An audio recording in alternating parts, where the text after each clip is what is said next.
Ito yung bagong kalsada. Ayan, pwede na palang daanan ng mga motor ko. Kung alam ko lang. Ayan, sabali by next time po. Pwede na kong dumaan dito. Mas mabilis yung biyahe. Yan ang pinaka-entrance niya.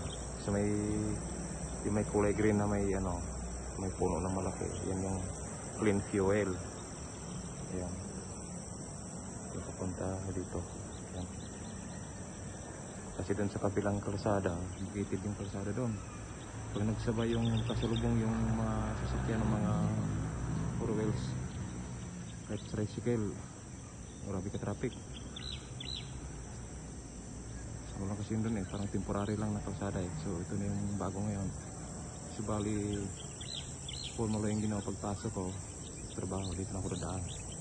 So may din, siguro may street light. Baka sa gabi may iliwanag ko siguro. Papuntayin nun sa amin. Saka yun dun, yun yung pagsibol.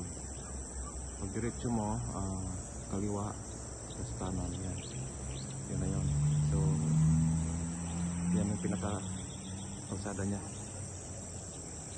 So, thank you for watching.